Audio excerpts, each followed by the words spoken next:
O Águia de Marabá perdeu em casa ontem para o Manauara e ficou em maus lençóis na Série D do Campeonato Brasileiro.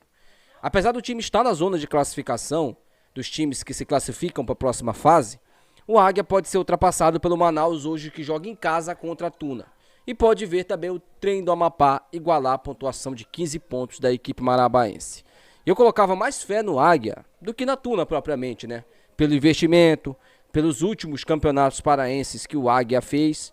Mas, sinceramente, meu amigo, é bem frustrante essa campanha do Águia, tá? Porque esse grupo aí é um dos grupos mais fracos e mais fáceis da Série D do Campeonato Brasileiro, né? Onde você tem ali praticamente toda a nata do Norte.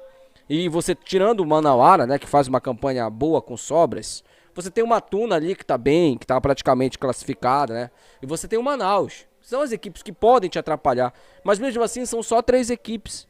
E o Águia está conseguindo se complicar nesse grupo, né? Vai ter que melhorar muito se quiser manter ali o sonho vivo de acesso para a Série C do Campeonato Brasileiro, né? Bom, rapaziada, a gente vai falar um pouco aqui sobre o Paysandu, sobre o Remo, né? Antônio Oliveira, a torcida do Sport rindo da cara da diretoria do Remo, né? A gente vai falar um pouco sobre isso aqui. Antes disso, meus amigos, esse vídeo aqui tem um patrocínio de Esportiva Bet. A Copa do Mundo de Clubes está acontecendo. Se você, meu amigo, quer fazer a sua fezinha aí nessa reta final, temos Fluminense e Chelsea, Real Madrid e Paris Saint-Germain. Você pode apostar nesses jogos, tá? Ali, clicando o primeiro comentário fixado, Esportiva Bet. Clica, se cadastra e faça a sua fezinha. Esse vídeo também, galera, tem um patrocínio de Santa Fé Artigos Religiosos. Se você está procurando aí artigos religiosos, tá? Santa Fé, tá? O telefone da Santa Fé está aí na tela para você, tá bom?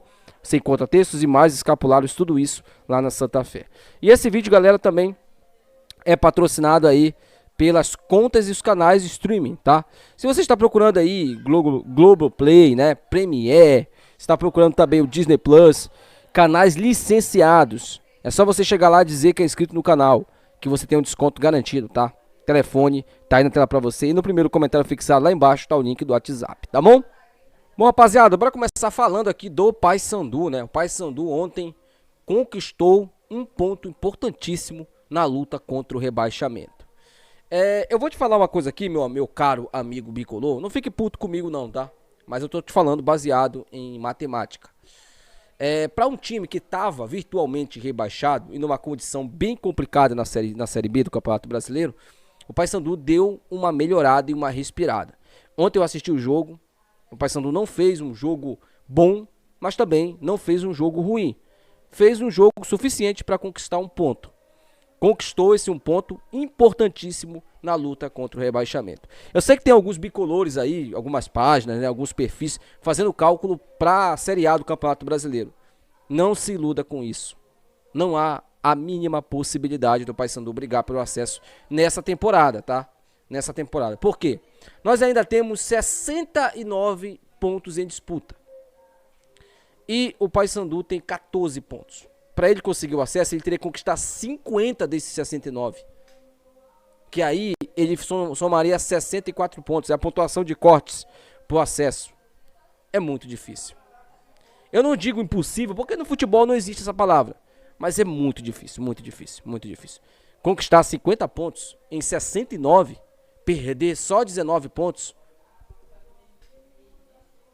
é bem complicado. Mas eu acho que para escapar do rebaixamento, dá sim, tá? Se acreditar, se fizer o que tem que ser feito, vencer boa parte dos jogos em casa e principalmente conquistar pontos fora, o Paysandu tem todas as condições de escapar. Ontem fez um jogo com o regulamento debaixo do braço e conseguiu ali o seu pontinho precioso. Inclusive, Claudinei Oliveira segue invicto à frente do time bicolor com 4 jogos, 3 vitórias e 1 empate, tá?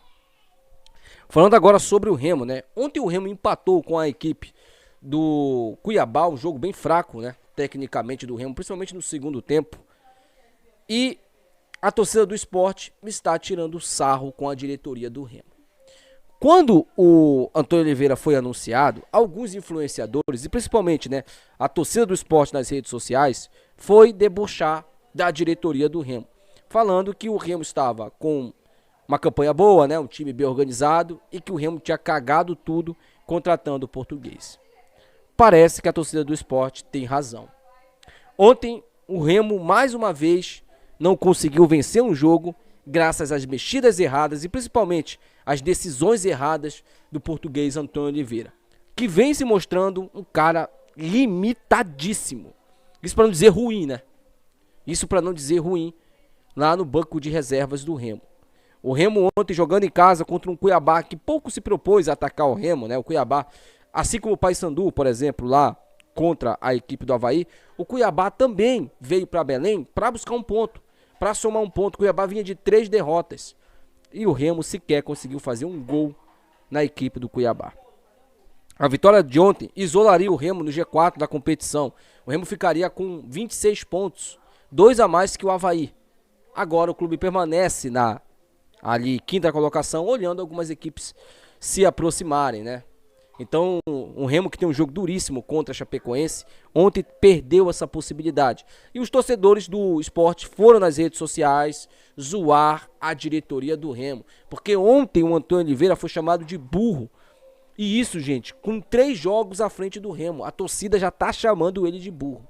Alguma coisa tá errada, né? O cara, ele é criticado pela torcida por todos os clubes que ele passou. Tirando do Cuiabá, né? Que ontem ele foi flagrado rindo para os jogadores do Cuiabá após o empate 0 a 0. Tirando isso, ninguém elogia o trabalho do Antônio. Ninguém elogia.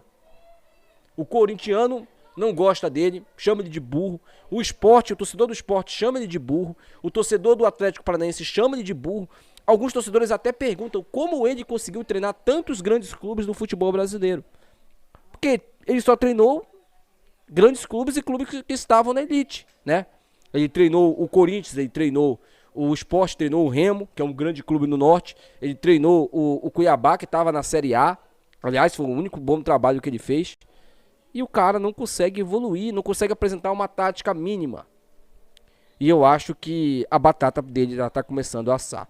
Parece cedo para falar isso. Mas para um time que conta com um acesso para a temporada ano que vem, que é o caso do Remo, o Remo não pode perder tanto tempo assim. Deixa aí no comentário, quero saber a sua opinião, meu amigo, tá? Até o próximo vídeo. Tchau.